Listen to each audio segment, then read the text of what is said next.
Kali ini saya akan membongkar fakta betapa kontradiksinya alur pikiran para pembenci Pak Jokowi khusus tentang tuduhan ijazah palsu.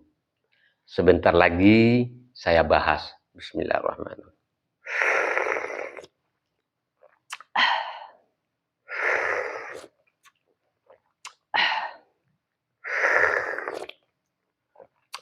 Alhamdulillahirrabbilalamin. Saya akan membedah pelan-pelan dengan logika sederhana tanpa emosi.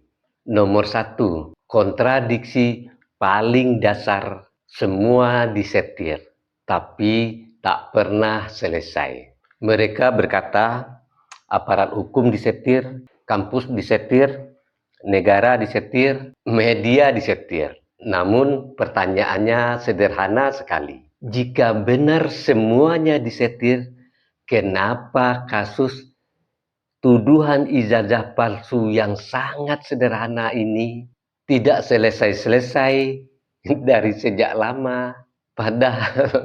Padahal ini bukan perkara korupsi triliunan, bukan kasus lintas negara, bukan juga kejahatan terorganisir, dan ini hanya soal administratif kampus. Sederhana bukan? Kampus punya arsip, kampus punya nomor induk mahasiswa, kampus punya skripsi, kampus punya data wisuda, kampus punya saksi akademik. Secara logika, jika kampus memang bisa disetir, cukup satu pernyataan resmi, satu langkah administratif, selesai. Ya, selesai. Tapi nyatanya berbulan-bulan, bahkan kalau dipikir bertahun-tahun, tidak selesai. Jadi kalau disetir harusnya selesai. Disinilah justru menunjukkan tidak ada kendali yang seperti mereka tuduhkan. Tidak ada setir-setiran. Itu mungkin anak SD pun paham logika begini. Kalau disetir pasti sudah selesai. Sekarang yang kedua, kampus adalah kunci, tapi mereka menghindar dari fakta itu. Dalam sistem apapun, di negara manapun, di dunia sebelah manapun, ijazah adalah domain mutlak kampus, bukan presiden, bukan polisi, bukan jaksa. Tapi anehnya mereka menuduh ijazah palsu. Tapi ketika kampus menyatakan keabsahannya, kampus justru ikut dituduh. Azan, berhenti sejenak dulu ya. Saya lanjut. Ketika proses hukum lambat, itu disebut disengaja. Ketika tidak ada keputusan sesuai dengan keinginan mereka, itu disebut ditutup-tutupi.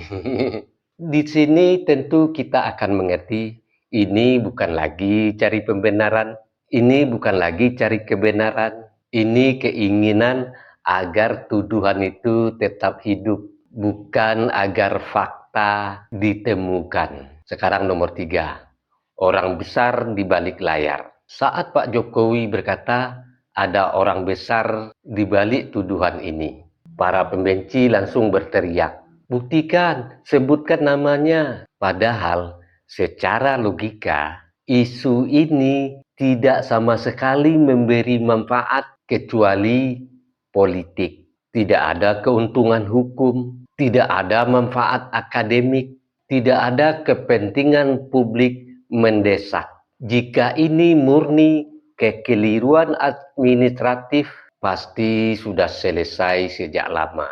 Makanya faktanya adalah isu ini diulang terus, dipelihara, digoreng saat momentum politik, diangkat oleh figur tertentu yang sama.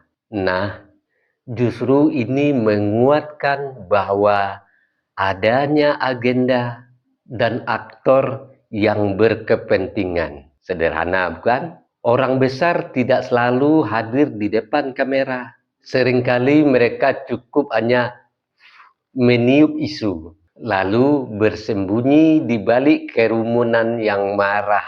Sekarang keempat, pola pikir yang jelas tidak mencari kebenaran. Ciri-ciri yang paling jelas dari kontradiksi ini adalah jika hasil tidak sesuai keinginan mereka, maka itu salah. Jika lembaga tidak mendukung tuduhan mereka, maka lembaga itu yang dia tuduh.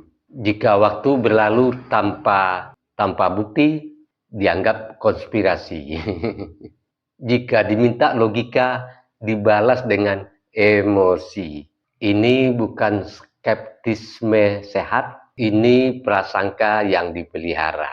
Yang kelima, kesimpulan. Menurut saya, justru lamanya kasus ini membuktikan bahwa tidak ada kendali absolut, tidak ada setir-setiran, tidak ada yang disetir. Justru kesederhanaan masalah ini mengungkap adanya agenda non-hukum. Justru teriakan semua disetir adalah cara menutupi logika mereka sendiri.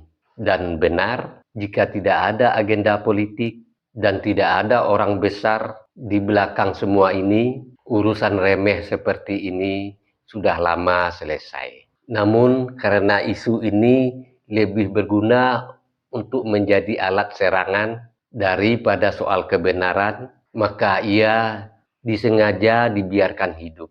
Dan kali ini tidak saya tutup dengan gurindam, tapi saya bebaskan sebebas-bebasnya ke hati nurani masing-masing. Saya Beni Budaya.